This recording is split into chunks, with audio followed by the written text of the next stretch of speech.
Mirapa.cz. Jak často bychom měli jíst? Jedna z nejčastějších otázek, na kterou se mě lidé ptají, zní, jak často bychom měli jíst? No není to zrovna jednoduchá otázka a většinou odpovídám, že záleží na okolnostech. Pokud se lidé začnou zajímat o svou stravu, tak často narážejí na doporučení typu jeste několik menších porcí denně, jíst 3krát denně stačí a podobně. A k tomu se ještě v nedávné době přidaly módní doporučení jako přerušované hladovění nebo warrior diet. Ve skutečnosti všechny tyto varianty jsou velice životaschopné a záleží jen a jen na tom, co konkrétně na vás bude fungovat nejlépe, bez ohledu na to, co říkají některé studie o dlouhověkosti, inzulínu, tuku, sacharidech a podobně. Vaše tělo je právě to, co vám ukáže nejlepší cestu. Malý přehled fyziologie. Když budete jíst jídlo, tak ho strávíte a použijete jako energii. Některá je použita okamžitě, zatímco jiná se uloží jako glykogen. Glykogen je uložen v játrech a svalech a je to energie, kterou používáte mezi jídly a v případě hladovění. Takže pokud bude energie po jídle spálena, začnete používat glykogen jako zdroj energie. Pokud to bude pokračovat dál a stále se vám nepodaří jíst, budou vaše hladiny glykogenu nakonec vyčerpány. Pokud se to stane, vaše tělo stále potřebuje energii pro pokračování fungování. Bude odkázáno na stresové hormony, jako je kortizol a adrenalin, které začínají rozkládat bílkoviny a tuk tak, aby mohly být tyto dva energetické substráty použity jako energie. Laicky řečeno, aby tělo zachovalo své životní funkce, na které potřebuje energii, tak rozloží svaly, tuk, ale i tkáně, jako jsou klouby, kosti, zuby a kolagenové tkáně. Říká se tomu katabolismus. Aby mohlo dál fungovat. Nebojte se, to se děje nám všem na různých místech těla v různých časech dne. V ideálním případě se snažíme tomuto stavu vyhnout právě dostatečným příjmem potravin, ale když někdo omezí své kalorie za účelem hubnutí na podstatně menší hodnotu, než potřebuje, je tak na výše zmíněné procesy dění v mnohem větším měřítku a povedou k problémům. V ideálním případě by to mělo být vaším cílem se katabolismu vyhnout nebo ho alespoň po většinu času omezit. Bod zlomu. Poslední věta předchozího odstavce je bod zlomu.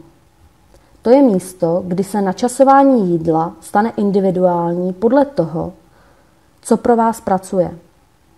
Ukažme si to na příkladu. Dejme tomu, že jste člověk, který potřebuje 2500 kilokalorií denně k tomu, aby u něho po většinu času neprobíhaly katabolické procesy.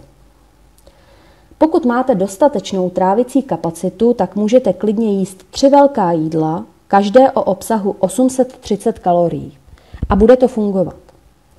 Ale pokud se po takovém jídle budete cítit přejedeni a bude vám těžko, tak na vás bude mnohem lépe fungovat systém, kdy k snídani sníte 500 kalorií, k svačině 330 kalorií, k obědu a večeři opět 500 kalorií a mezi to vložíte 2 svačinky o 330 kaloriích. A bude to taky fungovat. Nejsem příliš velký fanda počítání kalorií, pokud zrovna nemáte nějaký konkrétní cíl. To je jen pro příklad, abyste mě pochopili. Jde prostě o to poslouchat své tělo a vnímat hlad. Nikdo vám nemůže nalajnovat, jak často máte jíst. To musíte sami podle toho, jak fungujete. Hlad. Bohužel existuje několik háčků s nasloucháním svému tělu a hlavně k vnímání hladu, které bych zde rád zmínil. První je, že pocit hladu není vždy přímočarý. Většina lidí přemýšlí o hladu jako o kručícím žaludku, ale to nemusí být vždy správně. Zkuste vnímat i jiné pocity, než jsou projevy trávení. Energie, únava, koncentrace, nálada, teplota těla a končetin, chutě, bolesti hlavy. To všechno mohou být příznaky toho, že potřebujete jíst, aniž byste cítili hlad. Také pamatujte na to, že když už dostanete opravdu vlčí hlad, tak většinou sníte něco nezdravého a sníte toho hodně. Proto může být u někoho výhodou časté jídlo. Druhým důležitým bodem je uvědomit si, že jsou chvíle, kdy si jednoduše nevšimnete hladu bez ohledu na to, jak jste v tom trénování.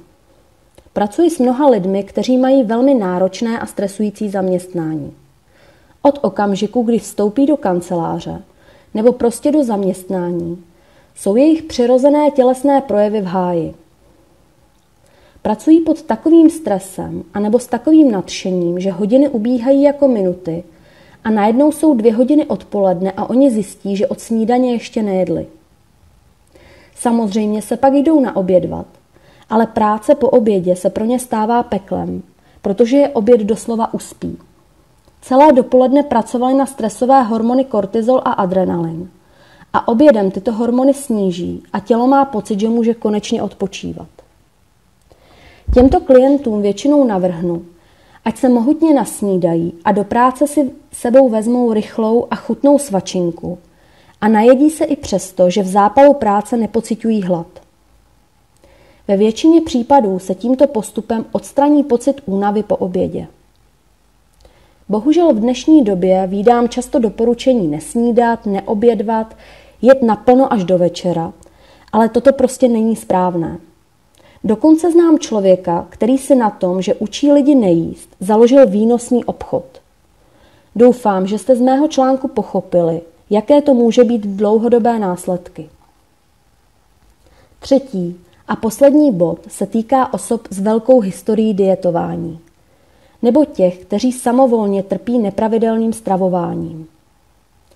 Tito lidé velmi často a po dlouhou dobu bojovali proti pocitu hladu a tělo si na to postupem času zvyklo a pocit hladu se stal jaksi mírnější, až úplně vymizel.